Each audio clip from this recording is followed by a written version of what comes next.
Bothell City Council is back from recess. I think we need a motion to extend. Make the motion to extend to 9:15. A motion made by Councilmember Agnew to extend the meeting to 9:15 and seconded by Councilmember McNeil. Please place your votes.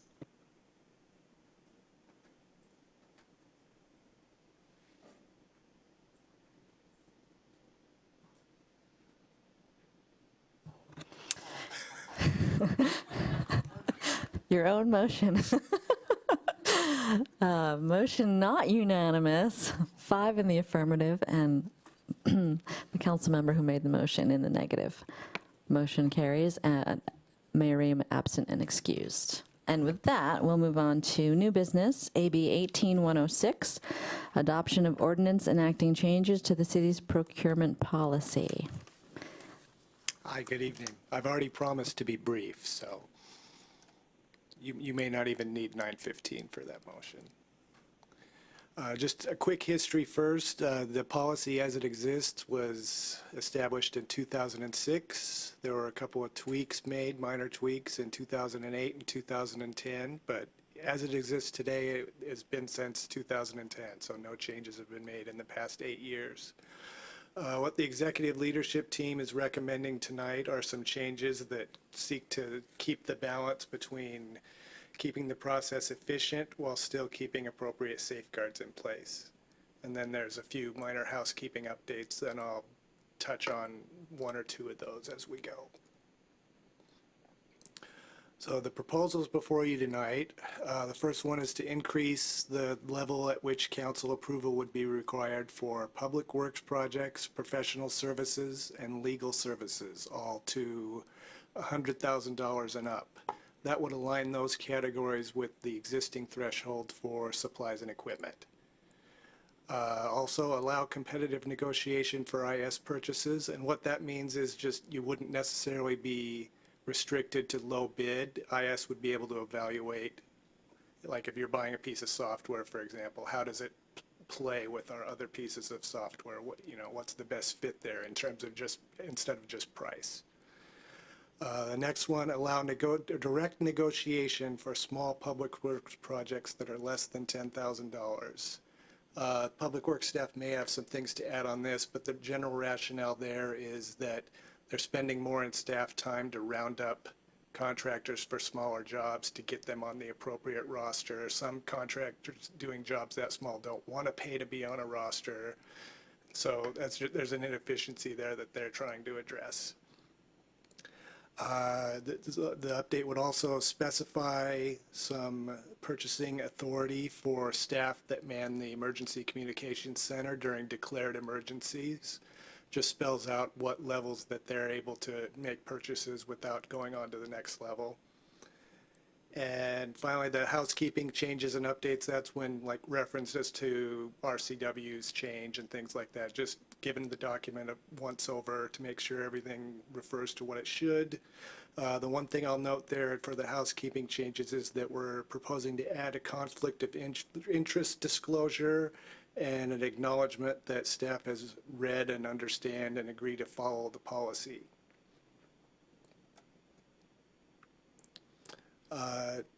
Some control measures are still in place. We want to stress that.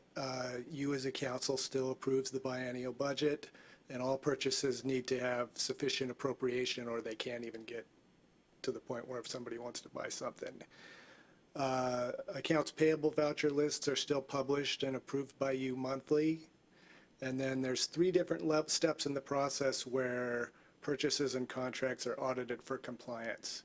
At the department level where the purchase is being considered, as a contract being routed around for departments for approval, and then during the review of the accounts payable batches every week.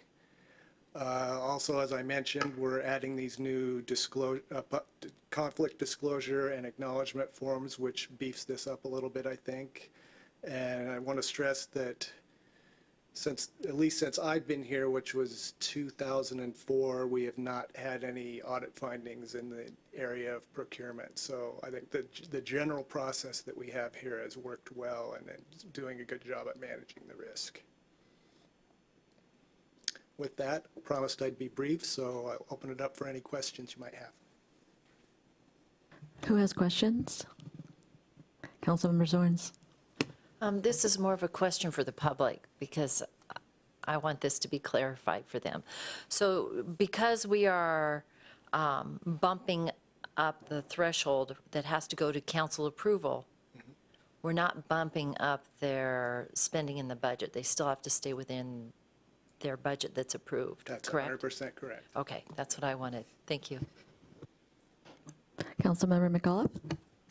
Thank you, and I attended the meeting this morning, which was the beginning of the audit process, and so they also look at, when they do their audit, they also look at how we spend our dollars and how we measure against years past and the changes that are there. So I look really forward to seeing this edition, plus also being part of that audit process. And I think that's a very good thing for all of us to realize that it's important to us. Thank you. Anyone else? Okay, I just have a couple questions. Could you define emergency events? Is there a definition somewhere for that? That's when the mayor or designee declares an emergency. Okay, so it's very specific. Very specific. It's not like it flooded last night in someone's neighborhood. Exactly. Okay. I guess that was my only question. I did want to mention, I've attended, I think, the last 2 or 3 audit exit exams, or not exams, the audit exit interviews. And I remember specifically last year that they made special comment and commendation about our procedures in requiring backup information. Maybe the finance director could speak to that, because I don't remember the specifics, but I do remember they were the review was glowing. Thank you. Yeah, it was glowing. And we have really great people in the finance department who really know what they're doing. They've been doing it for a long time, and they've been really well trained. They are recruited from other cities, but they stay because they love Bothell. And all of our controls are managed by Maureen Mertz, the Deputy Finance Director, and she makes sure that all the controls are in place, that there's separations of duties, so you don't have the same person doing 2 things where anything could even get lost. We make sure that we have multiple controls on the purchasing and beyond. When it goes through the AP process, it's already went through the department, and it goes through, actually, it goes through Ted as well, because he's kind of our know-it-all when it comes to procurement law and the city's policy. So lots of different steps in place that have over the years proven to be very, very good. We've had Ted's been here since 2004, did you say? Seems longer. But anyway, I was here like in 2001, I believe, and I know of no audit finding that had anything to do with procurement. As a matter of fact, I think in all those years we've had 1 or 2 audit findings, and both of them had to do with interpretations of GASB statements that are very complex. So the city has exceptional controls, and the auditor's office is they use us as examples, and they're very complimentary. And not only that, but we work with them so that we make sure that what we spend on the audit every year, which this year will be about $60,000 or $68,000, we have them in there looking at stuff and really double checking what we do. And when we add a new financial system or something like that, we ask them, please look at this, please go in and look at it, because we look at them as a partner. We're paying them. We want to know, if we're not trying to hide anything, if there's something that isn't done right or it could be done better, we want to know that and we want to implement it. And our process is that when they tell us that we need to make a change or that they think that this would be beneficial or whatever, it is our intention to make that change before the audit is completed, so that when we end up with citizens or with the council at the exit conference, that they can say, we mentioned this or we recommended this, and they've already implemented it. Could you remind me what the situation was last year? Because they spoke specifically about your controls and requiring backup paperwork where you didn't have to, but they were very pleased. I think that had to do with our single audit. the grant accounting. We have had 0 problems with grant accounting. And when you see that our downtown and the major construction contracts that are here and the amount of grant dollars that are going through the city, we've never had any issues. Are we speaking of the Kidder Matthews situation with this building? Go ahead. Okay, it very well could be.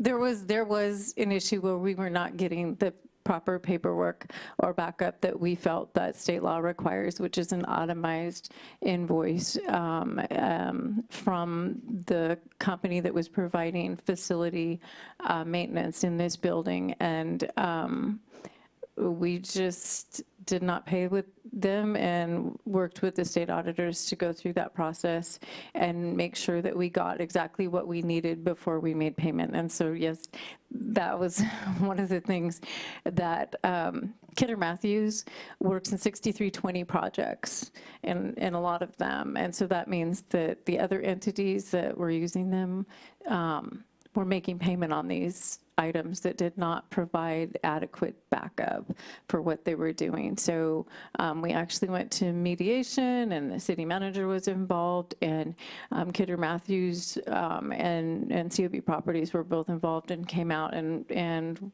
we worked through that and got exactly what we needed. That's the scenario I remember. I had a vague memory, but I remembered, I remembered they were very complimentary about that. So the other thing I wanted to mention, could you go back to the slide about two back, I think it is?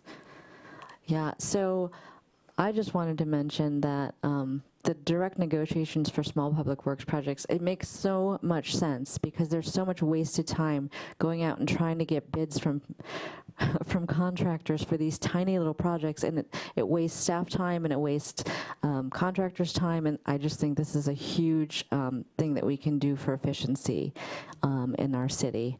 And then obviously the competitive negotiation, I mean, there have been times when I worked, I think back in New York, and you always had to take the lowest bid, and sometimes you just knew you were in for trouble and change orders that would add up to more than compensate, and where they would have become like, the top bid. So I think that's really smart as well. With that, I'm happy to entertain a motion. I'd like to move the recommended action to adopt the proposed ordinance revising the city procurement policy and repealing the ordinance number 2039, 2010. Second. Motion made to adopt the proposed ordinance revising the city procurement policy and repealing ordinance number 2039 in 2010 by Councilmember McNeil and seconded by Councilmember Agnew. Please place your votes. Deputy Mayor, Yes. can I speak to my motion? Oh, gosh, I'm so sorry. No Yes, worries. absolutely. Thank you. So I had the opportunity to meet with the city manager yesterday and had a very robust discussion around the processes. And I feel now, having that conversation, very comfortable that we have the check and balances in place. As you know, I take very seriously making sure that we're being fiscally responsible for our community. And the way you explained it to me about how we're being not only fiscally responsible, but using our time wisely and not losing opportunity, as we would say. I just want to thank you in the finance department for all the hard work you do. I have also, as the deputy mayor and Councilmember Agnew stated, and Councilmember McAuliffe have been through those exit meetings, and I feel very confident with the way the city is, the direction the city is going right now, and how we are making sure we're being fiscally responsible for our citizens. So thank you very much for all your hard work. Would anyone else like to speak to the motion? I just want to say ditto to what Councilmember McNeil said. I have full confidence in the finance department in the city to be wise with taxpayer dollars, and they've proven it time and time again to me. So please place. Oh, I guess I Councilmember, will go on. add, if I could, that the audit committee was very, very positive today in their meeting with our staff and our city manager and Tammy. They just had nothing but great things to say about your department, so thank you. Anyone else? Are you sure? With that, please place your votes.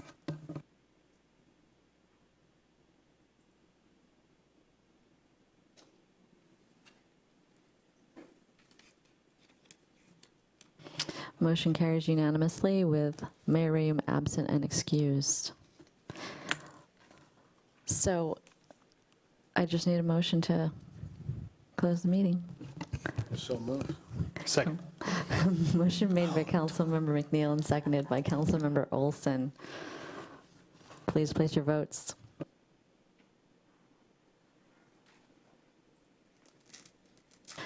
Motion carries unanimously with Mayor Ream absent and excused. Thank you very much. Have a wonderful 4th of July.